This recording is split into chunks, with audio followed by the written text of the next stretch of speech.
My name is Delaney Quinn, and the morning I turned 18, I woke up to the kind of silence that screams, Saturday. Fishers, Indiana, 6:31 a.m. The house was dead quiet. No balloons taped to the banister, no off-key happy birthday from Morgan, no smell of Dad's half-burning pancakes like he sometimes pretended to care. Just cold hardwood under my feet. I walked into the kitchen. A single sticky note waited on the island at Attorney Brooks. Back late.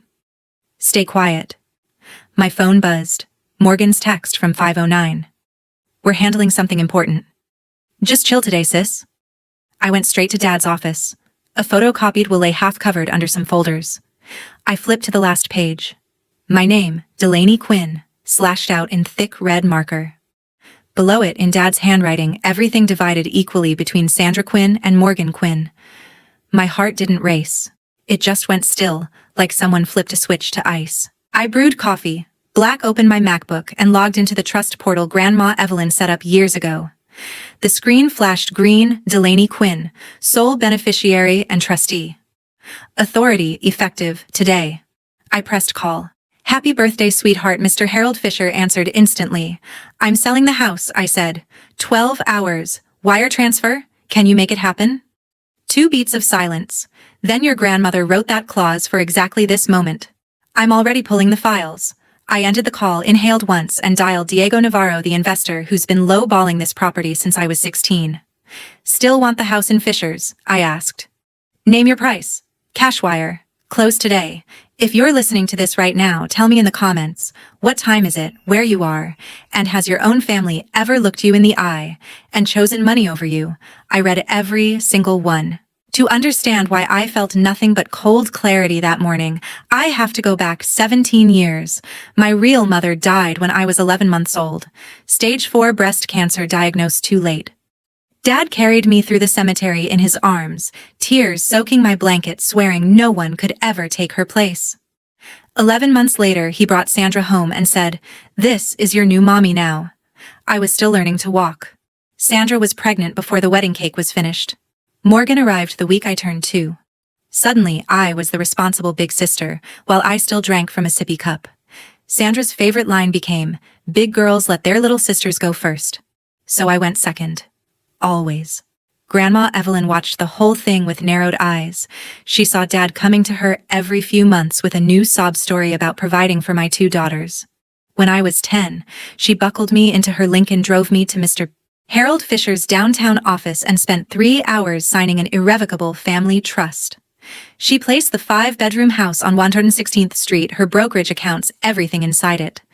Then she added the line that mattered most: on my 18th birthday, I would become sole trustee with unrestricted power to sell in legal terms, sell, transfer, or otherwise dispose of any trust asset without consent or court approval. She squeezed my hand and whispered, "This is your lifeboat, baby. Don't hesitate to use it." From 14 onward, I worked every legal job a minor in Indiana can hold.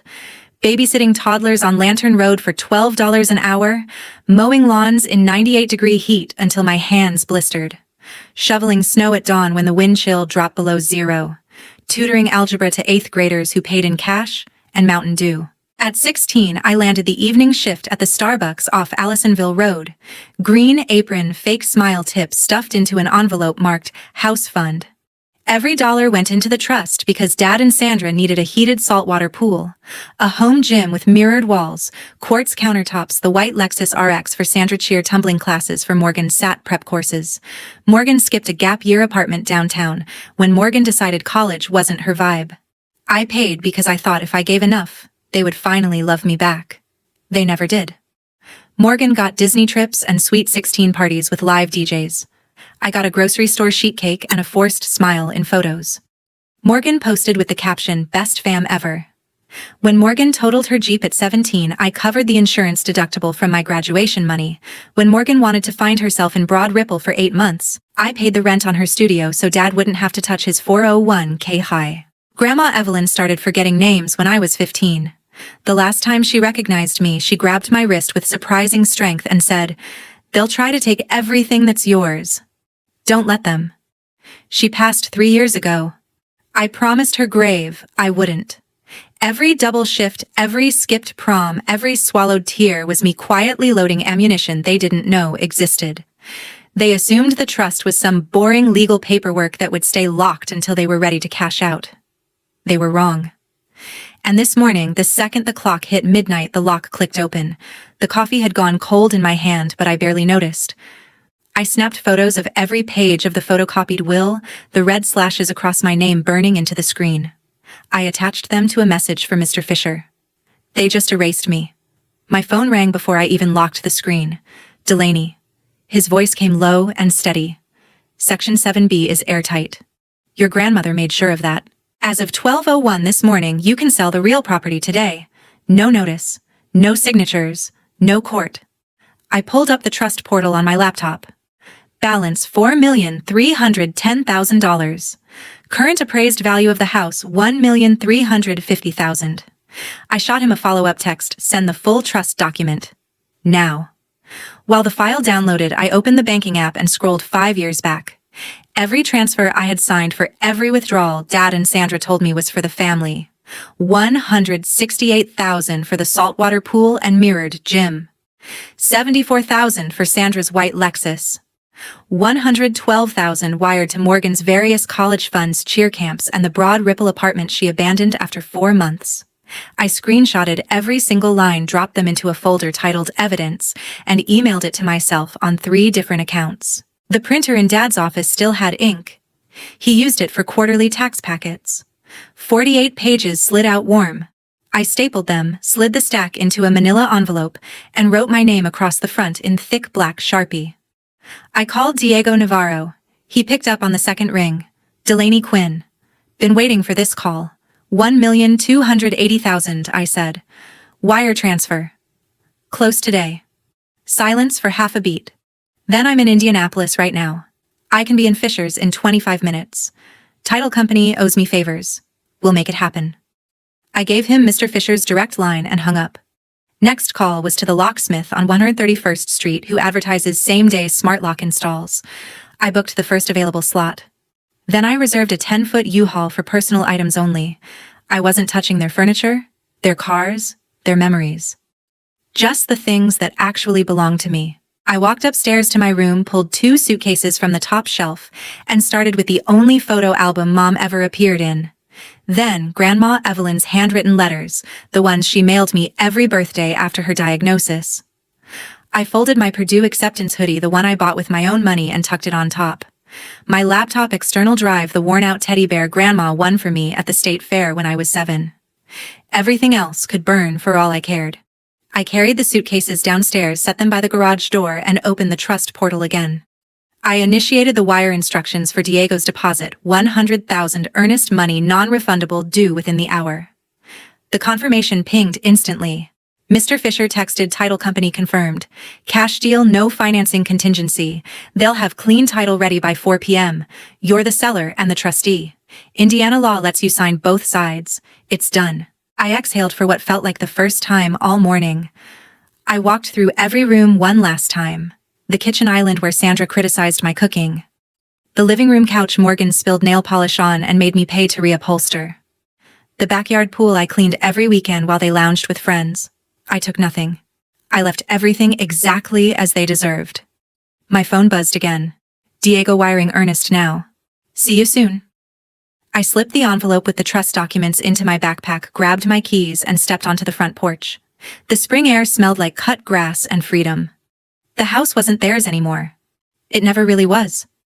I pulled on my favorite gray Purdue hoodie, the one I bought myself the day I got my acceptance letter, tied my hair into a high ponytail, and sat on the edge of my bed. The house was still silent. Perfect. My phone lit up with DocuSign notifications. One after another. Purchase agreement. Trustee affidavit. Seller disclosure marked as is. I signed every page with the same calm stroke. The earnest money hit the escrow account at exactly 11:07. $100,000. Gone from Diego's account, locked into mine. Non-refundable. The title company emailed the final HUD-1. Closing scheduled for 4:30 p.m. same day. Indiana law allows it when the buyer pays cash and the seller is also the trustee. No mortgage, no appraisal, no waiting period. Just signatures and wire instructions. I called Fisher's Lock and Key on 131st Street. The guy recognized my voice from 2 years ago when I had to rekey after Morgan lost her set for the third time. Need every exterior smart lock swap today, I told him. I'm the trustee. I'll forward the trust docs. He quoted $800 and promised a tech within the hour. Next, a small local moving company I found on Yelp. 2 guys, 1 truck, 1 hour max. Personal items only. I wasn't touching the sectional, the dining table, or the 75-inch TV they all fought over. Just my stuff. I opened my closet and dragged out the 2 biggest suitcases I owned. First went the photo album with the faded picture of Mom holding me on the hospital bed the day I was born. Then the shoebox full of Grandma Evelyn's letters, each one ending with the same line, "You are enough."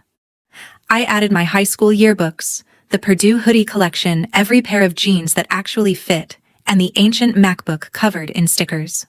Last, the teddy bear Grandma won for me at the Indiana State Fair when I was 7. Its left ear was half chewed off by the dog we had for exactly 6 weeks before Sandra decided pets were too much work. I zipped the cases, hauled them downstairs, and lined them up by the garage door like soldiers ready to leave a war zone. I walked to the front entryway and unscrewed the wooden plaque that read, "The Quinns, Est 2009. The year Dad married Sandra." I dropped it into an empty Amazon box without ceremony. The title company emailed a PDF property under contract, pending closing. I printed 2 copies on Dad's printer, taped one to the front door and one to the side light window. No giant for sale sign, no courtesy to neighbors, just facts. The locksmith arrived first. 29 minutes door to door. He scanned the trust summary I emailed, nodded once, and got to work. Front door, back door, garage entry, patio, slider. All new August smart locks keyed to my phone only. He handed me the old keys in a plastic bag. Trash or keepsake, he asked. I dropped them straight into the kitchen garbage. The movers showed up right after. 2 guys in gray t-shirts. I pointed to the suitcases and 3 banker boxes I had filled with textbooks and winter coats. 43 minutes later, the truck was loaded and gone. Invoice paid from the trust debit card. I did one final walkthrough. Master bedroom. Sandra's perfume still hung in the air. Morgan's old room cheer trophies gathering dust. The basement gym mirrors I paid for weights Morgan never touched. The pool out back. Crystal blue water I used to skim every Sunday morning while they slept in. I stood in the 2-story foyer, backpack on my shoulder, envelope of trust originals in hand. Sunlight poured through the transom window and landed on the exact spot where family Christmas photos used to be taken. I felt nothing. Not anger. Not sadness. Just the clean, sharp edge of finality. I set the alarm to away, stepped outside, and pulled the door shut. The new lock clicked with satisfying authority. The house was sealed. The white Lexus RX turned into the driveway, and the engine cut off with the same smug purr it always had. 3 doors opened. 3 sets of footsteps crossed the stamped concrete I used to power wash every Memorial Day weekend. Morgan saw the red and black property under contract, pending closing sign taped to the glass first. She froze mid-step, Louis Vuitton crossbody swinging. Mom. Dad. What is that? Sandra's heels clicked faster. Dad was already at the door, fist raised like he owned the place, which technically he hadn't for almost 5 hours. He pounded hard enough to rattle the sidelights. Delaney, open. This door right now. Sandra's voice cracked behind him. Baby, please, this isn't funny. I tapped the August app. The deadbolt slid back with a soft thunk. I stood in the 2-story foyer. Mr. Harold Fisher waited to my left in his navy suit, leather briefcase at his feet. Diego Navarro leaned casually against the kitchen island, arms folded, black polo stretching across his shoulders. The escrow officer's face glowed on the mounted TV zoom window, already open and waiting. Dad stormed in first, face the color of raw steak. He opened his mouth, and every word died when he registered the 2 strangers and the complete absence of my belongings. Morgan shoved past him. Who the hell are you people? Her gaze darted to the bare console table where senior pictures used to sit, then to the empty hooks by the garage door. Where's all your stuff? Sandra clutched her pearls literally. Delaney, honey, whatever this is, we can talk. It's not a discussion, I said. Dad finally found his voice. You changed the locks on your own family. Before I could answer, the alarm let out 2 sharp emergency chirps. I had switched it to duress mode at noon. Any forced entry attempt triggers an automatic 911 dispatch with GPS coordinates. Less than 6 minutes later, red and blue lights painted the foyer walls. Two Fisher's officers stepped inside, one tall with a buzz cut, the other shorter and broader. The taller one scanned the room. "We've got a priority alarm activation. Everyone calm and identify yourselves." Dad exploded. "This is my house. My daughter locked us out and brought strangers inside. Arrest her." The shorter officer held up a hand. "Sir, lower your voice." "Ma'am." He turned to me. "ID and paperwork, please." I handed over my Indiana driver's license and the stapled 48-page trust. Mr. Fisher slid the certified deed addendum across the island. Harold Fisher, counsel for the trustee. "The property transferred to Miss Quinn's sole control at 12:01 a.m. today. She is the legal owner." The officers took their time. The taller one read the critical paragraph aloud. "Upon the beneficiary reaching age 18 said, beneficiary shall become sole trustee with full unrestricted power to sell, convey, mortgage, or otherwise dispose of trust assets without consent, joinder, or court order of any other party." Dad's jaw worked soundlessly. Sandra let out a high-pitched keen and swayed. Morgan screamed, "That's bullshit. We were at our lawyer this morning. He said the house goes to us." Mr. Fisher adjusted his glasses. "Your lawyer can amend a will all he wants. A will only controls assets titled in your personal name. This residence has been held in the Evelyn Quinn Irrevocable Trust since 2015. Your will is irrelevant." Sandra collapsed against Dad's chest, gasping. "We're being robbed in our own home." Morgan tried to bolt toward me. "You planned this whole thing, you jealous." The shorter officer moved smoothly between us. "Young lady, back up." Dad's eyes filled with tears he hadn't earned. "Delaney, sweetheart, whatever they told you, it's a misunderstanding. We love you." I looked at him and felt exactly nothing. "You love the idea of my money. Not me." The taller officer closed the binder and handed it back. "Title and trust appear valid. Miss Quinn is the sole legal occupant. You three need to leave the property immediately." Sandra screamed a raw animal sound. Morgan dropped to her knees right on the foyer, tile palms slapping the floor. "This is my house. I grew up here." Dad tried one last desperate grab. "Officers, please. She's 18 today.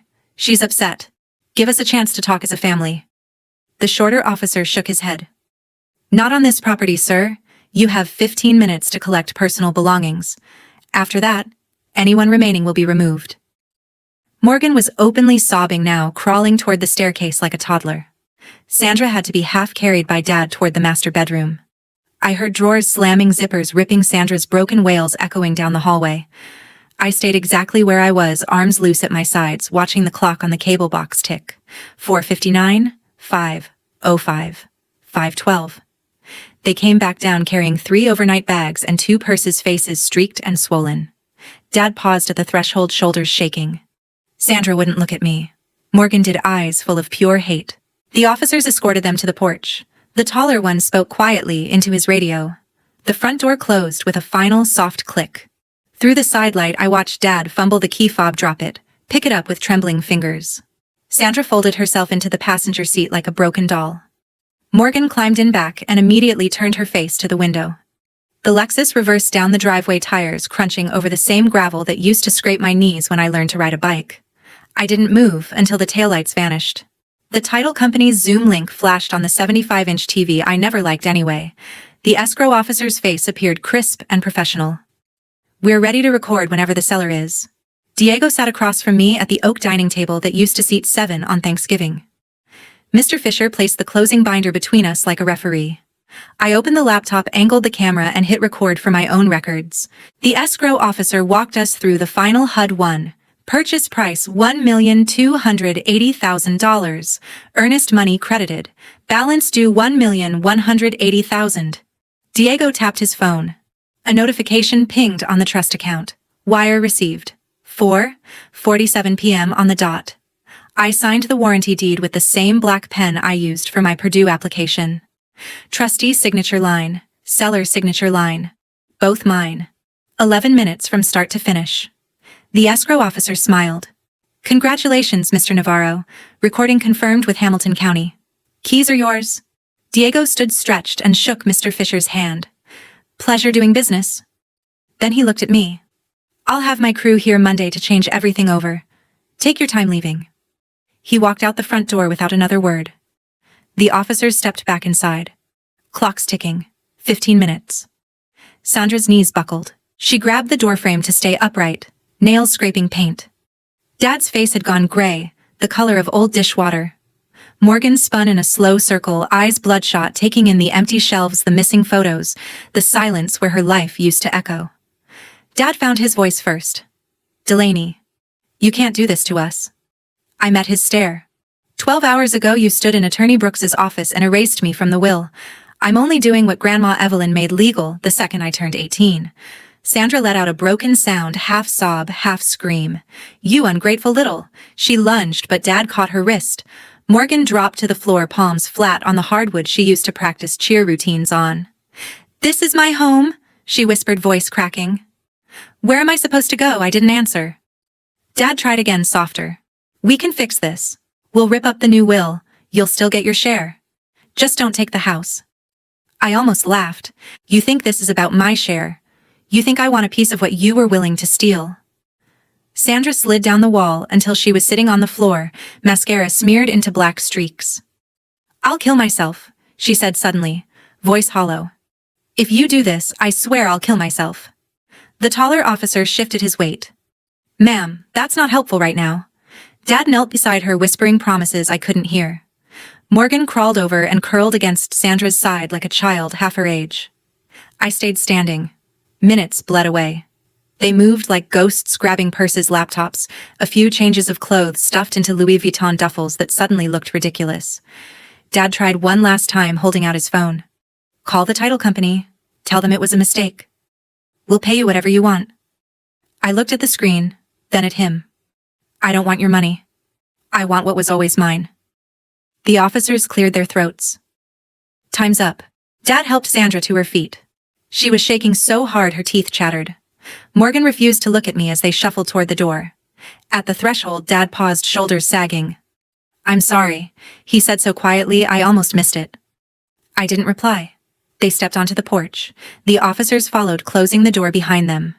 Through the sidelight, I watched Dad open the back of the Lexus, toss in the bags, then stand there with his hand on the liftgate, staring at the house like he didn't recognize it. Sandra collapsed into the passenger seat. Morgan climbed in back, face turned away. Dad finally got behind the wheel. The engine turned over. Reverse lights glowed. The SUV backed slowly down the driveway, tires crunching on the gravel I used to rake every spring. I watched until the taillights disappeared around the corner. Then I locked the door, set the alarm to stay, and walked back to the empty dining table. The house was finally completely quiet.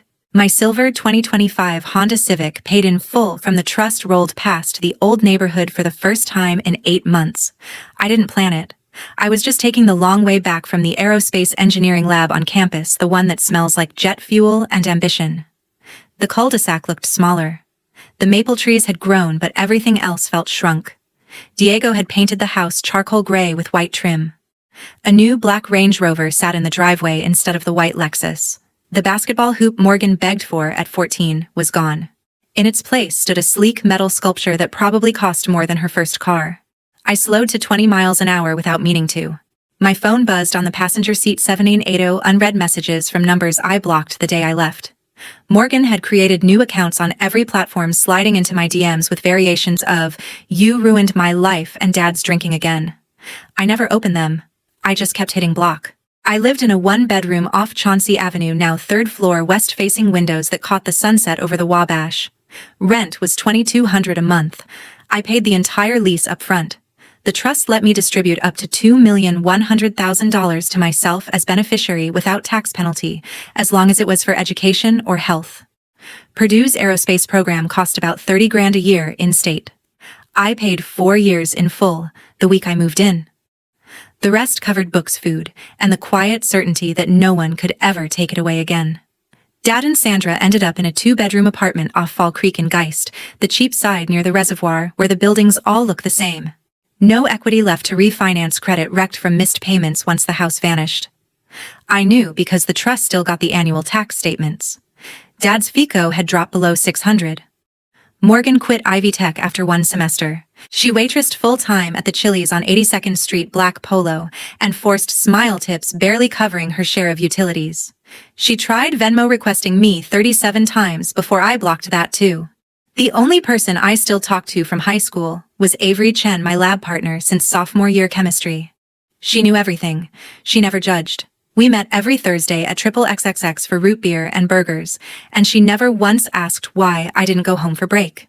I turned left onto 116th Street past the Kroger where I used to push the cart, while Sandra filled it with organic everything I paid for. The Starbucks on the corner still had the same green awning. I wondered if my old manager ever noticed I disappeared. My phone lit up again.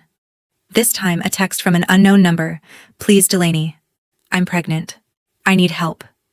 Morgan." I pulled into the empty church parking lot at the end of the block. Hands tight on the wheel. The message sat there. No photo, no proof, just words. I stared until the screen went dark. I didn't reply. I deleted the thread, blocked the number, and drove the rest of the way to campus with the windows down and music loud enough to drown everything else out. Some doors stay closed for a reason. My 19th birthday fell on a Saturday again. I threw open the windows of my Chauncey Avenue apartment, let the late May air roll in, and invited exactly 4 people. Avery plus Jake, Maya, and Liam from my propulsion systems cohort. No giant sheet cake, no forced singing, no fake smiles. Just 3 extra-large pizzas from Mad Mushroom, a case of cherry Coke, and music loud enough to rattle the cheap blinds. We pushed the coffee table against the wall and turned the living room into a makeshift dance floor, into a disaster of red Solo cups and half-eaten crusts. Jake tried to teach everyone the Running Man. Maya recorded it for blackmail material. Avery and I ended up on the tiny balcony, legs dangling over the railing, watching college kids stream toward Harry's chocolate shop below. She bumped my shoulder. "Happy actual birthday, Quinn." I smiled, the real kind that reached my eyes for the first time in years. "Thanks for coming." Inside, Liam was attempting to balance a pizza box on his head while the others counted seconds. Laughter spilled out the open door and floated down State Street. Later, when the pizza boxes were stacked in the trash and the last guest hugged me goodbye, I stood alone on that same balcony. The sky over West Lafayette was the color of a bruised peach, streetlights flickering on one by one. Somewhere 60 miles south, the house on 116th Street belonged to strangers who would never know the fights that happened inside those walls. The tears soaked into the carpet, the red pen marks across a little girl's name. I still carried Quinn on my driver's license and my Purdue ID, but the paperwork to change it was already filed with the Tippecanoe County Courthouse. Mom's maiden name Grandma Evelyn had kept. After Grandpa died, Harper. Delaney Harper. The judge approved the petition last week. The new Social Security card was in the mail. One more tether quietly cut. Avery poked her head out. "You okay?" "Never better," I said, and meant it. She handed me a small white cupcake with a single candle. "Make a wish anyway." I closed my eyes. I didn't wish for money or revenge or even justice. I wished for the version of me who used to flinch at loud voices to stay gone forever. I blew out the flame in one breath. We stayed up until 3 more hours talking about grad school, NASA internships, the new Boeing whistleblower scandal. Normal 19-year-old things. When Avery finally crashed on my couch, I pulled the throw blanket over her, turned off the lights, and stood in the dark kitchen, listening to the hum of the refrigerator and the muffled bass from the bar patios 2 blocks away. This was peace. Not the absence of noise, but the presence of choice. I opened my laptop and refreshed the trust portal one last time before bed. Balance $3,982,000 after tuition, apartment, and the new Civic. I closed the tab. I didn't need to check it every night anymore. My phone stayed silent. No frantic texts. No new numbers begging. I had changed my number the week I moved into this apartment. The only people who had it were the 4 in my living room tonight and Mr. Fisher, who still sent quarterly statements like clockwork. I walked to the window. A couple stumbled arm in arm down the sidewalk, laughing too loud the way only college kids can. I watched them disappear under the railroad bridge and felt something loosen in my chest. Family isn't blood. It's the people who stay when you stop paying for their lives. It's the friends who show up with cheap pizza and expensive loyalty. It's the grandmother who built an iron wall around your future when everyone else was busy picking the lock. I turned off the balcony light, locked the door, and crawled into bed. The last thing I saw before sleep was the faint glow of the Purdue water tower against the sky, gold letters shining like a promise I had already started keeping. Tomorrow would be Sunday. I had a fluids exam Monday, a wind tunnel lab Tuesday, and absolutely no one waiting to take credit for my success. For the first time in my life, the day was entirely mine, and that was the best birthday gift I'd ever received.